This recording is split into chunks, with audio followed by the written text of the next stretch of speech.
What if I told you I sculpt all my hard surface characters in ZBrush? I never use Maya, Blender or ZModeler, and especially don't use edge loops or retopology. Once you unlock this workflow, you'll become unstoppable in making anything from old-fashioned armor all the way to sci-fi elements like this one, all basically using default standard brushes. I'm going to show you the workflows and techniques I use to sculpt metal in the industry. If you want to know all my industry secrets, I have a huge queue of videos prepared, so subscribe and keep an eye out for those. So let's get started with the video.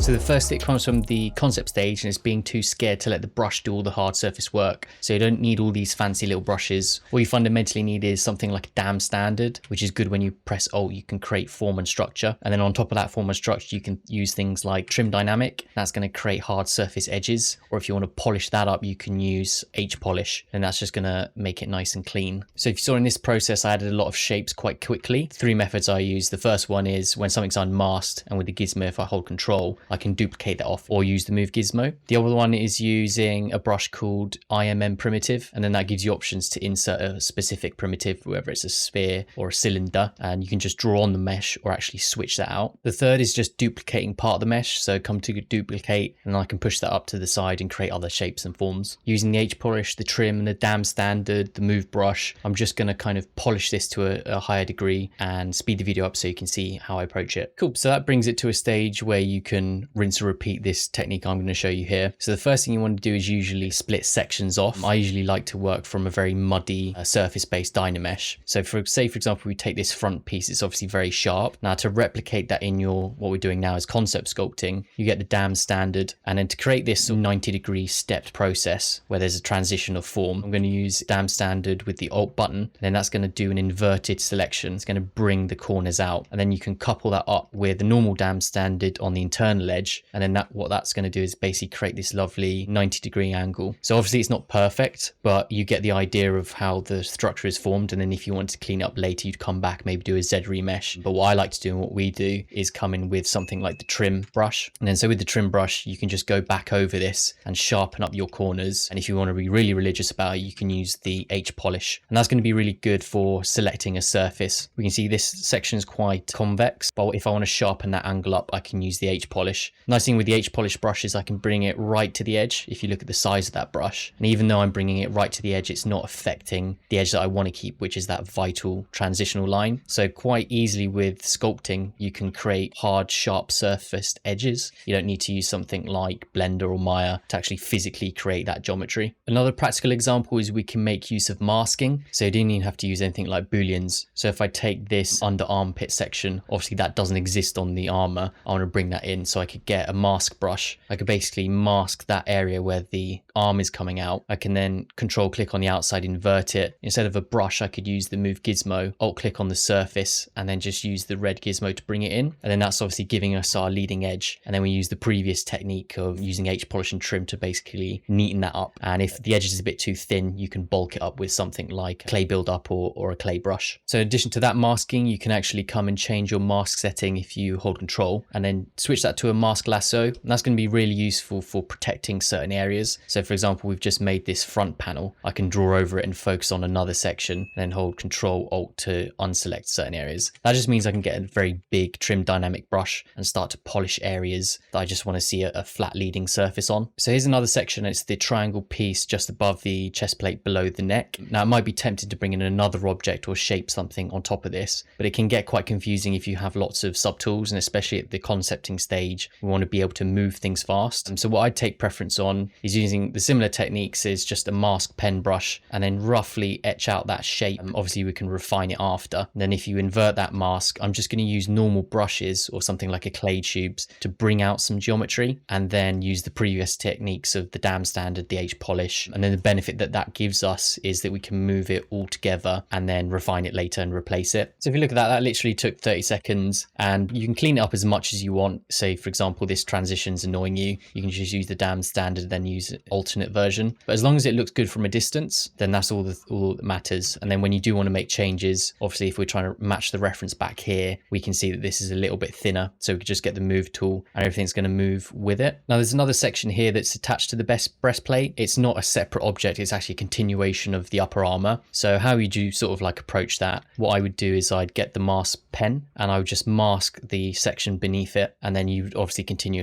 this around the back. I'd invert it and then I'd come to the move brush or the move gizmo. I then alt click and draw down, and then I can just drag this piece out and use the yellow scaler to basically bring it out. After that, what I would do is I just polish it up with the same similar techniques and use things like the move brush. Cool. So the nice thing about these techniques is if we look at the sculpt here and look at the reference, obviously this leading edge goes all the way under the armpit and finishes over here where we don't have that on this section. So it's quite easy to rectify. All you're going to do is be quite aggressive with it, get a clay brush and go over what you already done. So here I'm just filling that section out, and it might seem like a lot of work, like, oh my God, how are we going to undo this? But again, it's the same sort of processes. Get your damn standard, use an inverted edge just to create that edge so it exists to help the other brushes. And then we're going to come to trim dynamic, trim over that section, and then get H polish and polish over that section again. And then you see in about 10 seconds we've completely changed the formation of the geometry. Whereas if you were in Maya or Blender or whatever, that would have taken a very long time. Even ZModeler would have taken a long time. So I want you to focus on creating shapes with just the couple of brushes that you have. You don't need to download all these bollocks brushes from ArtStation and all that. It's completely fine to do it with defaults. Another misconception I see a lot on tutorials online, and I think it's a little bit misleading, but everything doesn't have to come in the form of a ZRemesh. It doesn't have to have pretty perfect topology that everyone likes to see. You are just baking high poly information, so it can be a Dynamesh. The only consideration you have to have is it going to slow down your computer? So I'm going to give you a little example of how we can polish something almost into infinity, and then that's perfectly fine to bake. Especially in realism, you don't want to have perfect edges and perfect lines. They don't exist in real life. So if you want to do CG stuff, go ahead, do the ZRemeshing. But if you just want to bake something that looks realistic, keep in Dynamesh and bake it out from that. Okay, that's a quick example of how you can basically over polish something up into a high poly standard. A couple of tricks to bypass areas where it's quite difficult. So for example, when you're H polishing, everything tends to curve out, but ones if we want this corner to be quite sharp, like quite hard surface. So what I'd do is I'd come get the pinch brush. We're basically going to brush in this direction, and then what it's going to do is it's going to inherently create quite a sharp edge. So you can see the rotation that's happening here. So all it's doing is bringing all the clay together and making that angle very acute. So for example, if we want to sharpen this off, we'd use the same techniques. We'd brush in that direction and you can see it's creating quite a sharp corner. Obviously after you'd have to come in and just polish up a little bit, but that's a very quick way of doing things. So another thing that might be frustrating is like getting the perfect thickness on metal. So you could spend a lot of time, maybe give an extrusion to this so it's perfect, it's got the perfect thickness. As long as it looks okay from your distance, that's completely fine. So what I prefer to do is just get a pinch brush, and where it is a bit too thick, like the opposite where we were creating corners, we're just going to use the pinch brush in a longitudinal direction like this down the edge, and that's going to adjust the thickness or thinness. And that's basically,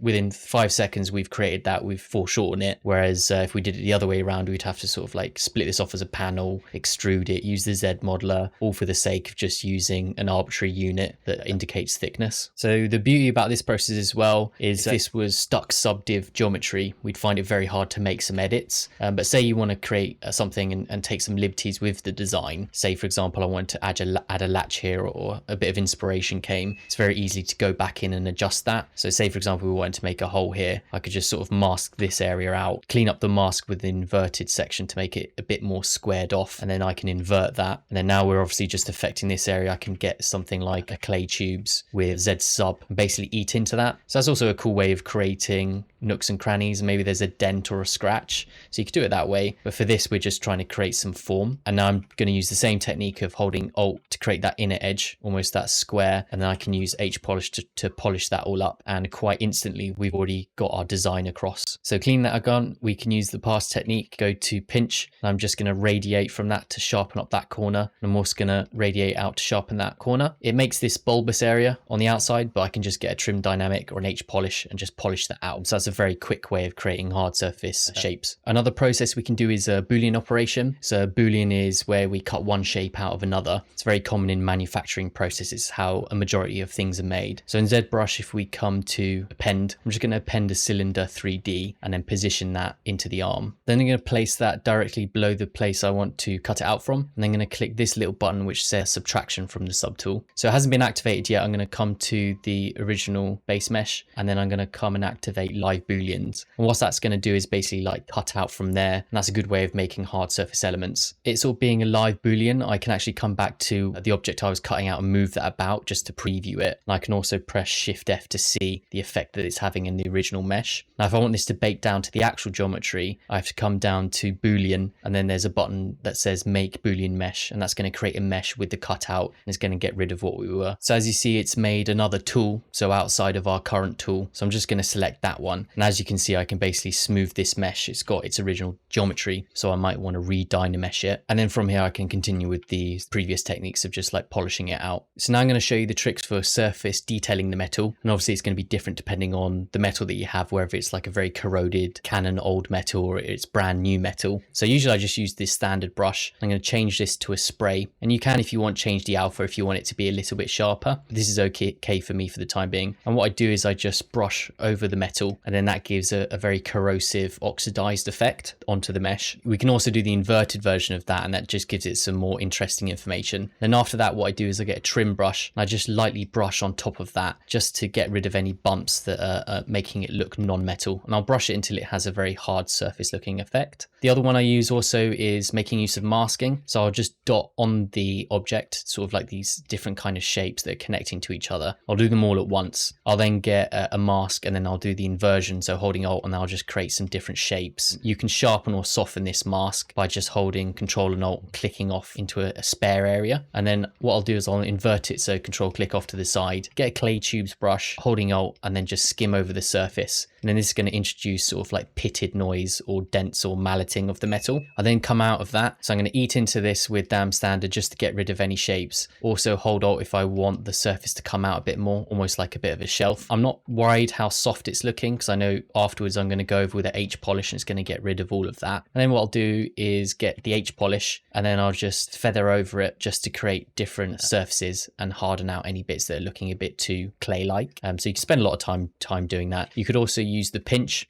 So if anything's looking a bit too large, say for example this, I'll just brush in a certain direction, and then that's now turned into a tighter mallet or corrosion. And then again, I'd go over with like a trim dynamic and an H polish just so it's looking okay. Another cool technique, and this is less for perfect metals, is like your very rustic medieval metals. Usually what I like to do is get clay tubes, and then under alpha, I'm going to change it to alpha 27, which is basically like a gradient alpha. And then I combine that with color spray, and then very lightly, I'm going to hold space and turn the intensity down. Basically what this is going to do is introduce this surface information that's kind of like warping the metal. And then we're going to use that in combination, maybe holding Alt, and you can see it's giving that very rustic looking effect. And then afterwards, what I'd do is I'd get a trim brush, and I wouldn't focus too much. I would just basically dab it in areas. So from a distance, it's picking up certain flat sections and highlights, and the rest is remaining quite noisy. So if you imagine if this was in Substance, obviously you can paint all this in, but you're not going to get the kind of effect, and you're not going to be able to work with specular highlights and surfacing, because in ZBrush, we're obviously thinking about geometry, we're not thinking about surfaces. So there we go. There's two potentially different styles of metal, and they're all just using basic brushes. I see too many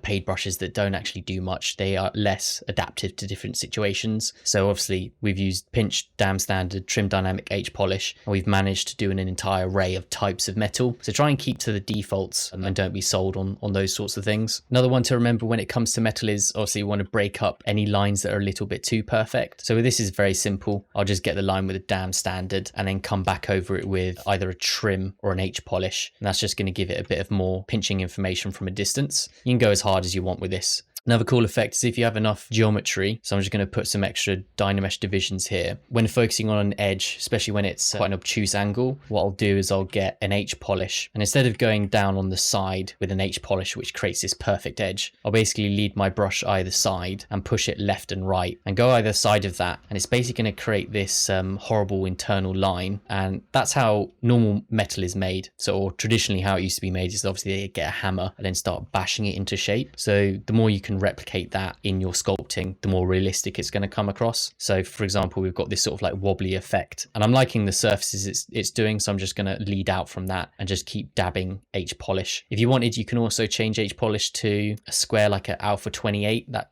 sometimes gives a different effect. You see it's a bit more acute. Maybe if you've got some sci-fi armor, that might be quite useful. That's very good for polishing up areas if you've got a squared H polish. Another trick we can do if we had very layered breastplate or layered sci-fi geometry, basically you can get a mask pen, mask the shape that you want out, wherever it's something like this, just fill it in. I would then sharpen it as much as you can at this point, so just hold Alt and then sharpen up corners if it does have corners, or maybe just like round sections off. And then we're going to come down to the side under subtools and extract, and then we're just going to extract this. So this extract is a preview. It doesn't actually insert the geometry just yet. What you have to do is change the thickness, and if you see when we move the camera it vanishes. So every time you extract it, it comes out as a preview. If you're happy with the thickness, you would just click accept, and then that's created us another panel that we can work with. And so you can move that about, or you can reattach it to the original mesh. I usually like to reattach it just so I can work with it a bit more. But now we've got another section here that we can polish up, and